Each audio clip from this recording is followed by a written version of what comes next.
Bonjour futurs romains et romaines. J'ai ouï dire que les déclinaisons latines vous donnaient des sueurs froides. Eh bien pas de panique, vous êtes tombé sur la bonne personne, ou devrais-je dire le bon romain. Parce que, avec moi, nous allons réussir à dompter... Oh mais c'est bon là, tu peux pas aller battre ton mythe tout seul là Hercule. Merci bien. Je disais... Ah oui c'est vrai. Ensemble, nous allons parvenir à les dompter avec des astuces simples et des jeux. Bon, ça vous paraît du coup un jeu d'enfant.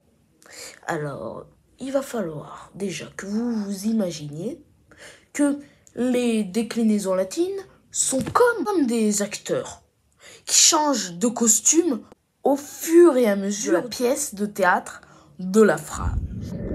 On va commencer par le premier cas latin qui s'appelle le nominatif.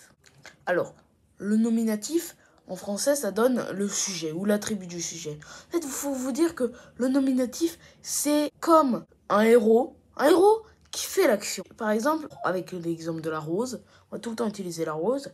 Là, avec la première déclinaison, le nominatif, ça va donner Rosa. On va la mettre en mode super-héros.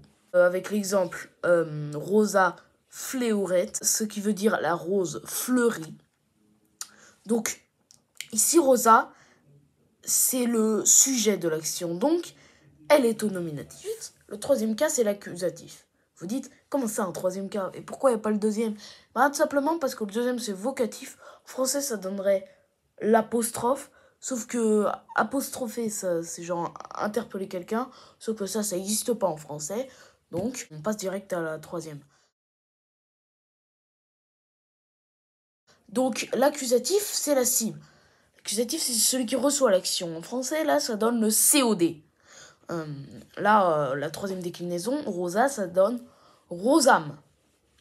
Donc là, on va faire avec l'exemple je vois la rose. En latin, c'est Rosam video.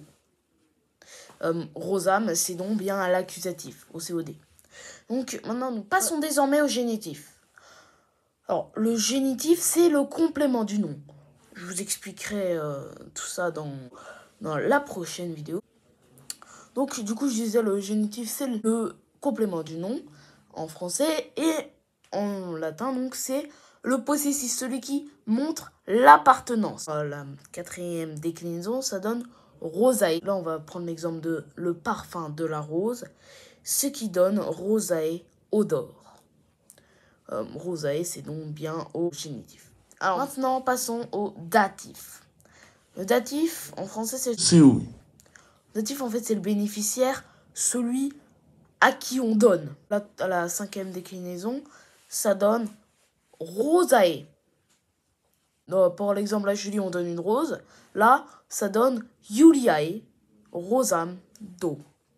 Rosam, c'est bien au datif. Le dernier cas en latin, c'est l'ablatif. Donc déjà, c'est le complément circonstanciel en français. Et à la sixième déclinaison, ça donne rosa. Alors, avec l'exemple, avec une rose, je me promène, ça fait rosa en boulot, pardon. Ça revient sur rosa. Alors, rosa, c'est bien à l'ablatif, au complément circonstanciel. Bon, maintenant que je vous ai à peu près enseigné tout, je vais vous donner des exercices. À vos marques. Prêt? Partez.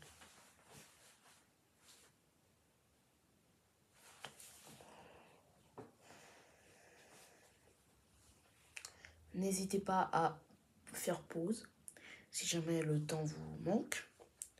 Je vous rappelle qu'il n'y a plus que 15 secondes. Donc vous pouvez bien poser et puis retourner en arrière pour vous aider.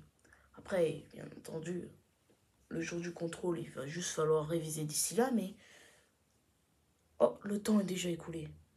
Bon, maintenant, je vais de toutes les façons vous donner les exercices en commentaire. Bon, nous allons désormais faire un petit récapitulatif. Et pour vous aider, je vous donne une vidéo dans la description, in descriptionis. Et puis, je vais essayer de tout vous résumer, donc comme je vous ai dit. Alors nous allons donc commencer. Le nominatif, c'est le sujet, c'est le chef. L'accusatif, c'est Le COD, la victime, c'est celui qui reçoit. Le génitif, lui, c'est le complément du nom. C'est le possessif, celui qui possède. Le datif, c'est le COI. C'est le don, celui à qui on donne. Et enfin, l'ablatif, c'est l'outil, ou le lieu, ou le moyen, c'est le complément circonstanciel. Voilà, les déclinaisons latines n'ont plus de secret pour vous. Entraînez-vous régulièrement et vous deviendrez des pros. N'oubliez pas de liker, vous abonner et de poser vos questions en commentaire. À bientôt pour de nouvelles aventures latines.